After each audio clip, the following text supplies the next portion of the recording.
Do you believe you have the best team for Pokemon X and Y? Drop it in the comment section below. Teams that gather a lot of attention will be featured on my upcoming Best Team series, where I use your team in a full playthrough and rank it on a custom leaderboard. That series is going to begin soon enough. Make sure to click the subscribe button and drop your team in the comment section below for a chance to make history in the Pokemon community. With that said, let's get on to the video.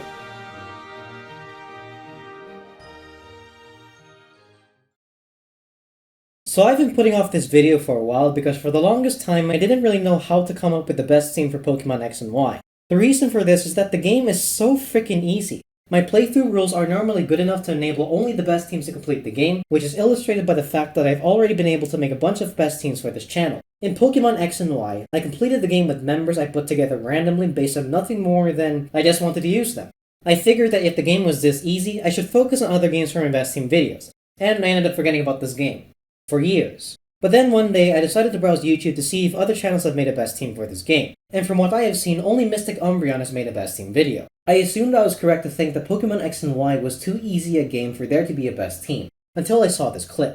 One small factor though, Froakie doesn't exactly do well in the first gym, so what we recommend to do is to pick up a flying Pokemon such as Pidgey or Fletchling to help take on Viola. Or if you want to go through the extra effort and be the cool kid on the block, trade your Bunnelby for a Farfetch from the hiker towards the left house in the city. This will make your time against Viola much easier, and then later on you can substitute out with the better flying Pokemon we will obtain on our journey. By using a temporary member to overcome the first gym, Mystic Umbreon himself admitted that his team is not well equipped to overcome this gym. A best team does not need a substitute for any of its members to overcome any of the obstacles in the game.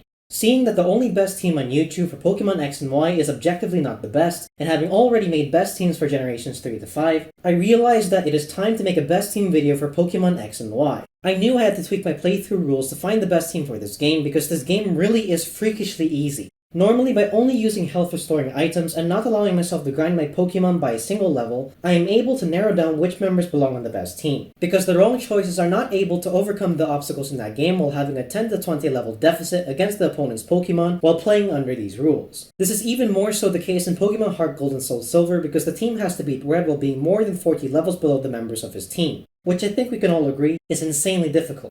But that's not the case in Pokemon X and Y, because the experience share was buffed to the point that even without grinding, your Pokemon will be at the same level as that of your opponents. Any decently made team like Mystic Umbreons can win with my usual playthrough rules. I realized that the solution to the game being too easy is to adopt one of the basic rules that are used in Hardcore Nuzlocke. That rule is to not use any items whatsoever in all the battles of this game. This rule makes Hardcore Nuzlocke difficult to complete because if you use the wrong members to overcome the obstacles in whatever game you play, you are going to lose, even if your Pokemon are at the same level as your opponents. I added this restriction to my usual rule of not grinding my team up by a single level. After this, I tested a team where I picked Talonflame to overcome the first gym, and I lost at this gym, so I knew these playthrough rules would suffice. The best team in this game can overcome all the gyms, Elite 4, and Champion without any grinding, and, more importantly for this game, without using any items in battle. I think my intro is already long enough to provide context for this team, so without further ado, let's get started.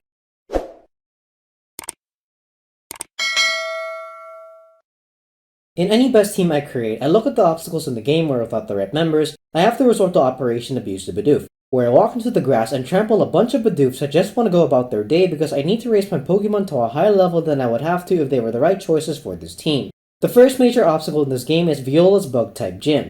This is because her Surskit is a water type which is super effective against fire types, and Vivillon knows the moves Harden and Infestation. Harden neutralizes the effectiveness of super effective physical attacks from unevolved Pokemon, which is why the Fletchling I tested was not able to take her down. And Infestation deals free extra damage for a few turns, which eventually adds up after a while. We need a Pokemon for this gym that knows a special attack that is super effective against this gym and can also contribute to other obstacles in this game. The Pokemon available before this gym that can do this are Delphox, Simisear, and Pyroar. If we choose Delphox, she would have to overcome both Surskit and Vivillon by herself, which would be extremely difficult since we are not using items in battle. If we choose Simisear or Pyroar, we can use our first starter to take down Surskit, and then either option can take out Vivillon. The question then is who we should pick between Simisear and Pyroar. Their stats are evenly matched, but Pyroar has a secondary normal typing, which makes him immune to ghost types and useful for pivoting out members of our team that are the target of ghost type attacks. Therefore, Pyroar is the best pick to overcome this gym, albeit by a small margin.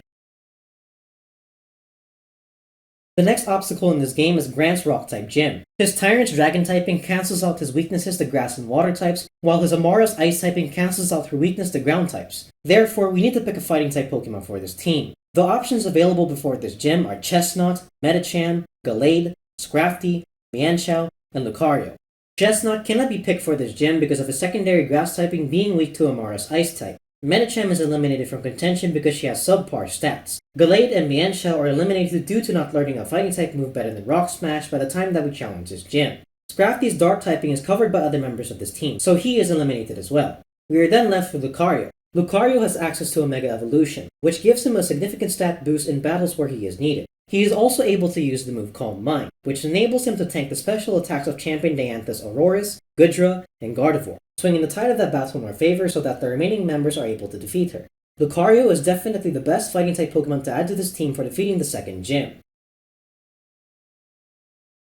After this, we need to prepare for Karina's Fighting-type gym. The types that we can pick for overcoming this gym are Psychic, Flying, Fairy, and Ghost. Machoke has a coverage move against Flying types, and the Flying type does not contribute much to defeating other obstacles in this game, so that type is eliminated from contention. The other three types need to be compared regarding how well they do against the obstacles after this gym. Ghost types perform well against Olympus Psychic types, Elite Four Cybold Starmie, and Champion Diantha's Gardevoir. Psychic performs well against Rammus's Weeping Bell and Champion Diantha's Hawlucha. Fairy does well against Elite Four Drasna's Dragon types and Champion Diantha's Hawlucha, Tyrantrum, Aurorus, and Goodra. The Fairy type is the best type to overcome this gym. The Fairy types we can access before this gym are Florges, Sylveon, Azumarill, Dedenne, Carbink, and Gardevoir. Azumarill and Dedenne are eliminated from contention because their stats are no good. Carbink is eliminated because his secondary rock typing cancels out his resistance to fighting types. We then have to pick between Florges, Sylveon, and Gardevoir. Gardevoir's dual typing of Fairy and Psychic makes her 4 times resistant to Karina's fighting types. Also, Gardevoir has more coverage moves than Florges and Sylveon to add to her stab moves to contribute to taking out other obstacles in this game in case the member of this team that was originally chosen to take out those obstacles is taken out because of an unforeseen critical hit, because he has taken down more than one Pokemon and does not have enough HP to handle the remaining members, or because I had a brain fart and made a careless mistake. Gardevoir contributes more to the team than Florges and Sylveon, making her the best pick to add to this team. Up next is Clement's Electric Gym. Per the usual strategy to take down electric types, we need to add a ground type to this team. There are actually a lot of options to pick this time around, but I'll skip the options that are trait evolutions and lack decent stats to make the discussion quicker. The viable options that we have are Hippowdon, Crocodile, Nidoking, Flygon, and Garchomp. Although Flygon has decent stats, Garchomp has the same typing as Flygon and has even better stats, so Flygon does not make it to this team. Crocodile's dark typing is covered by another member of this team, so he is eliminated as well. Hippowdon is eliminated because Clement's Heliolisk knows the move Grass Knot, which is super effective against ground types. Nidoking's Poison typing and Garchomp's Dragon typing cancel out the effectiveness of this move. Therefore, we have to choose between Nidoking and Garchomp to add to this team. We can decide which Pokemon contributes more to this team by looking at their secondary types. The Poison type is useful against 2 of Valerie's Fairy types, but Garchomp's Dragon typing makes him better equipped than Nidoking to take out Elite Four of Malva's Fire types, and he can also work together with Gardevoir to defeat Elite Four Drasna's Dragon types. Garchomp is the best ground type to add to this team. We have picked 4 members of the team so far. The remaining slots in the team need to propel the team's chemistry to... Wait a minute, we haven't picked our starters yet. That's right, in Pokemon X and Y we are given not 1, but 2 starters to use in this game. First we are given a Kalos starter, and then we are given a Kanto starter. So the last 2 members of this team are the starters that overcome the obstacles in this game that the first 4 members do not. These obstacles are Valerie's Fairy types, Olympia's Psychic types, Elite Four Cybold's Water types, and Champion Diantha's Gardevoir. Fairy is weak to Poison types, and Water types are weak to Grass types. Oh, what do you know? It just so happens to be that there is a starter with both of those typings. That starter is Venusaur. It looks like he's going to be the Kanto starter for this team. Now let's look at the remaining obstacle, which is Olympia's Psychic types. Among the 3 Kalos starters, only Greninja's Dark type is super effective against Psychic types, so Greninja is the best Kalos starter to add to this team. Wait, that's it? No more long explanation? Well yeah, it's actually that simple for once. With the 6 members that have been picked for this team, you can overcome all the gyms, the Elite Four, and Champion Diantha without any grinding, and without using any items in battle. And there you have it, the best team for Pokemon X and Y. I honestly thought that making a best team for this game was pointless because of how easy it is to complete this game to begin with. But hey, this is the channel dedicated to finding the best teams in all the Pokemon games. To not find a way to include this game would violate my ethics as a PokeTuber. Anyways, I hope you enjoyed the video. Please comment down below if you have any feedback to share, and drop your teams for a chance to be featured on the upcoming Best Team series. Also, please like the video, share it, and click the subscribe button so that I know you're enjoying my content. That's pretty much it for this video. Thanks for watching. DFuego, signing out.